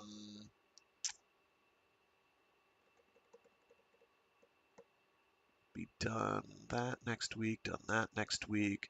I could do like short, yeah, I could do like a book that's 4 short stories for, yeah, yeah, I can figure something out that I can do in 4 streams. That should be fine.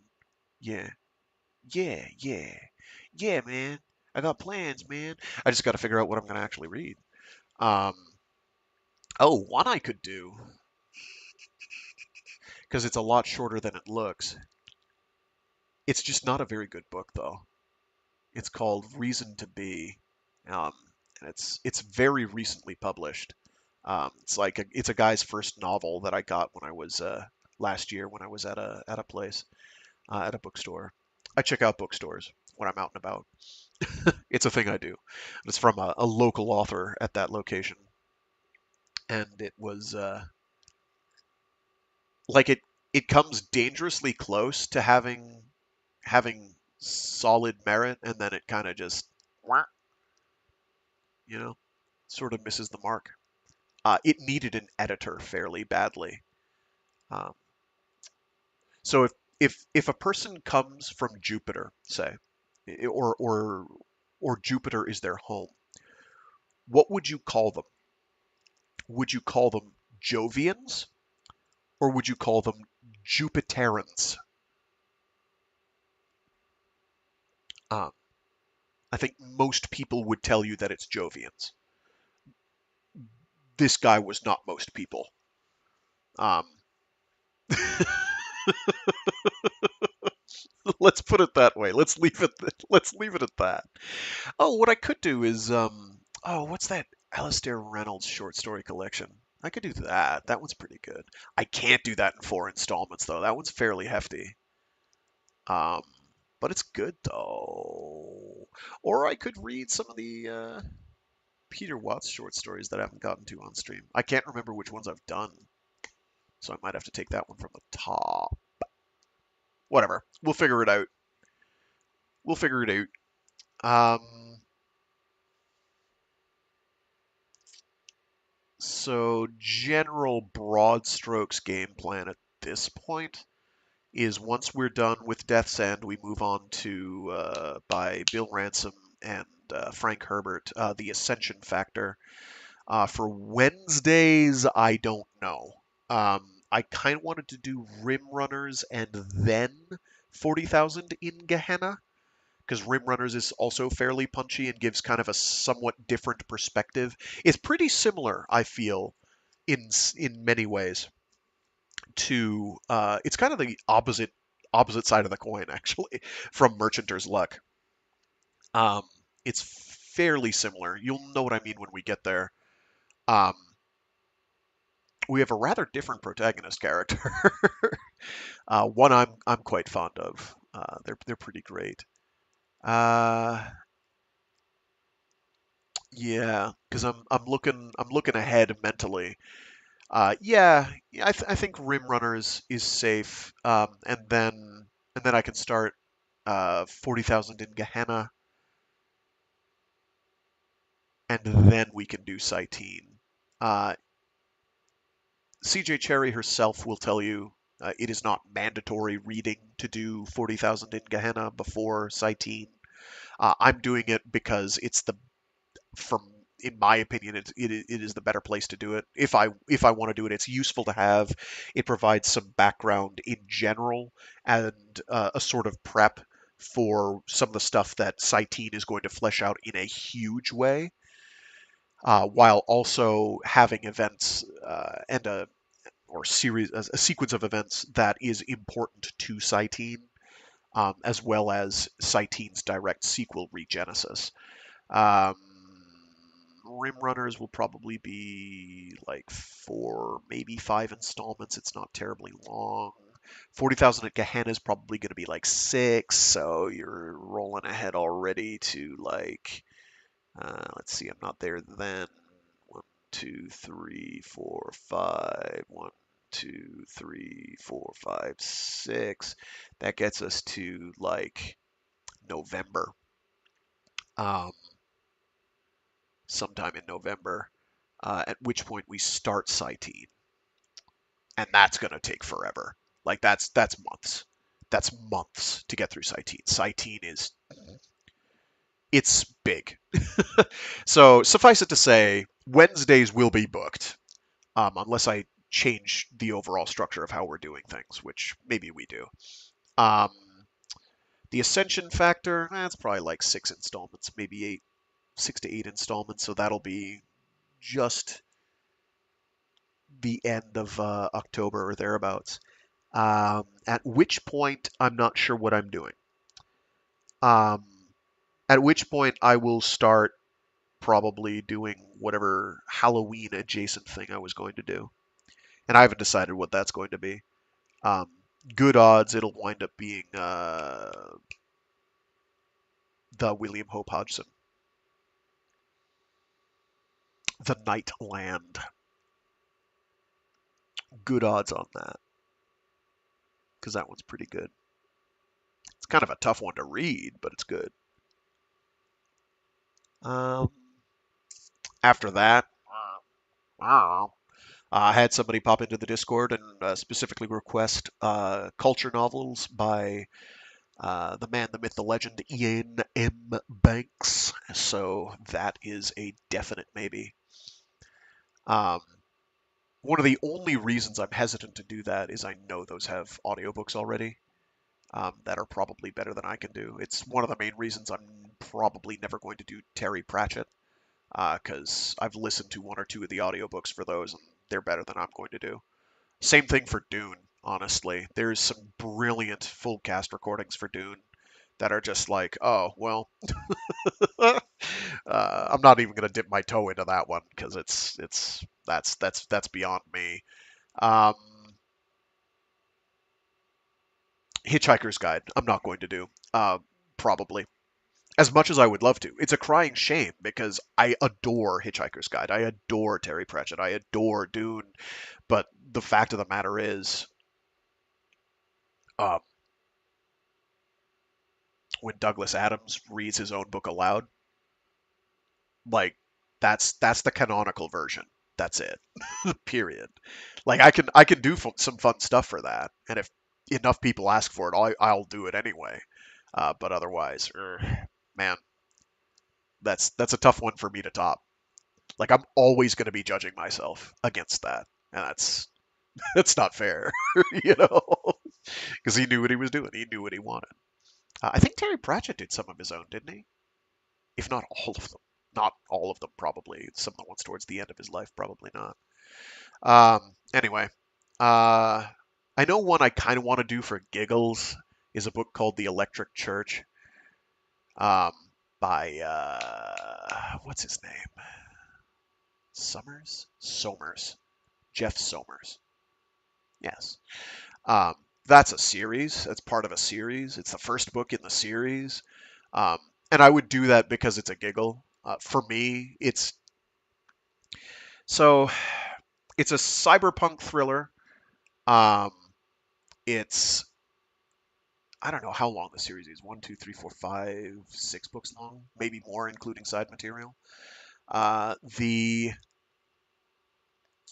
thing that I would say is most noteworthy about it is it starts off fairly grim and then goes like grim dark very quickly and then goes all the way to like grim derp where it's like this has gotten so comically grim that you can't really up the ante any more than you have, and it starts feeling kind of it's just silly at a certain point. um, I would certainly do the first one. The first one feels like a good balance of the two, where it's like, oh, this is thrilling and exciting, but there's at least some hope. By the time you get to like the end of the third book and the beginning of the fourth, it's like, what's the point? And if we do decide to start doing those, you'll know why pretty quickly. You can only have so many world-ending events, honestly, before it gets difficult to believe that a given character is still kicking. I'm sorry, it's just tough. It's just tough. I know people have requested some of the 40K stuff, specifically the Caiaphas Cain stuff, which I'd be down to do um, at some point. Neuromancer has been requested. There's a whole list of things people have requested, um, and stuff I want to do. Like I want to read more Greg Egan. Um, Probably will not be. Well, how long is? Nah, Distress is kind of long. I can't really do that one.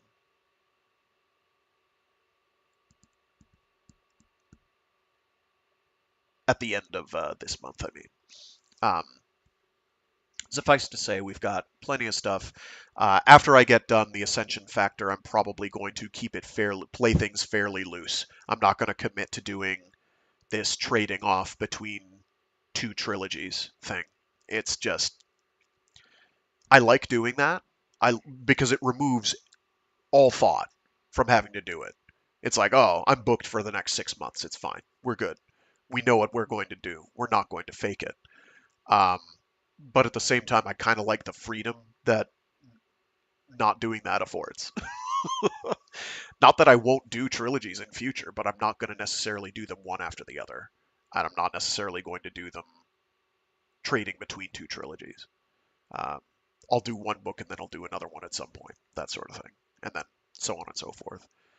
Uh, I keep talking about how I want to do some graphic novel stuff, but it's a matter of me getting digital copies of them that I can display. And finding ones that I can display that won't cause people heart trauma. um, I mean, I'd love to do the Finder library, like the first major story arc in that. Oh my gosh, Carla Speed McNeil is something else. She doesn't do too much anymore. I haven't really kept track. I know she had a kid, so that changes your workflow pretty drastically. Carla Speed McNeil, yeah, there she is. What has she done lately?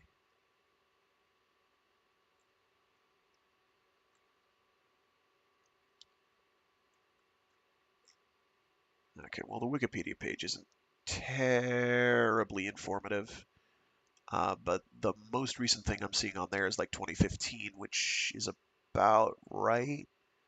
Oh, she worked on No Mercy. I have not read No Mercy. I know nothing about that.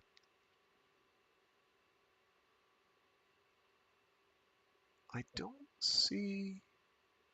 Oh, there's Finder.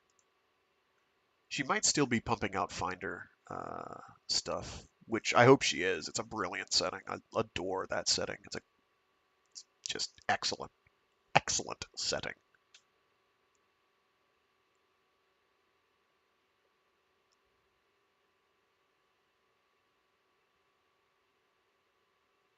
Yeah, yeah, yeah. Okay. Well, I gotta run. Thanks to everyone who tuned in. We already did that blather. If you're still listening to me blathering, what's wrong with you? I'm not gonna tell you much that's useful to know. Particularly if you're listening to this after the fact. Just move on to the next one. I get it. I get it. Don't feel bad. Don't. I would not say no. If you're not listening to this, you're gonna miss out on merch or something. No, I'm not gonna do that. I'm too lazy for that. Um, are there ways I could do merch? Sure. I don't know what I'd even merchandise. I don't even know what I'd merchandise. How do I merchandise my voice? Do I like put it on zip drives or something? Zip drives, Jesus Christ. Flash drives. Zip drives. He just said zip drives. Oh my God. He's really dating himself now. He's really dating himself. My goodness. Anywho, I'll see you all later. Thanks again. Uh, until next time.